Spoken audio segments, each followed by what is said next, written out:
আসসালামু আলাইকুম। আমিও বানাই ফেললাম ভাইরাল দুবাই টোস্ট। ফেসবুকে ঢুকলেই কিন্তু এই রেসিপিটা এখন প্রায়ই দেখা যাচ্ছে। তো তাই ভাবলাম আমি একটু ট্রাই করে দেখি যে কেমন খেতে। অনেকেই নাকি ছোটোবেলায় খাইছে কিন্তু আমি তো খাইনি।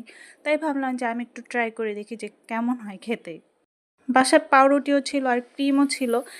তার জন্য আমার বাইরে থেকে কিছুই কিনে নিতে হয় না। অনেককে দেখলাম এখানে দুধের সর বা ছানাটা ব্যবহার করেছে। আর আমার যেহেতু বাসায় ছিল ক্রিমও ছিল, পাউরুটিও ছিল, তার জন্য আমার কিন্তু কিছুই কিনে নিতে হয়নি। তো এটা আমি দিয়ে দিলাম। আর বাসায় আমি কড়া করে চা বানিয়ে নিয়েছিলাম। অনেককে দেখলাম এখানে কফিও ব্যবহার করেছে, কিন্তু আমি কফিটা ব্যবহার করি না। কড়া করে চা বানিয়ে নিয়েছিলাম আর উপরে একদম আস্তে আস্তে ঢেলে দিলাম।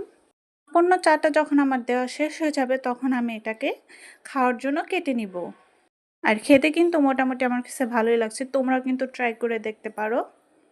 আশা করি তোমাদেরও খুব ভালো লাগবে।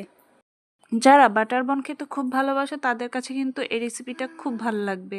আর হ্যাঁ, খেতে কিন্তু খুবই মজা ছিল, একদম ডিফারেন্স কিছুই না, বাটার বনের মতনই লাগছে আমার কাছে খাইতে।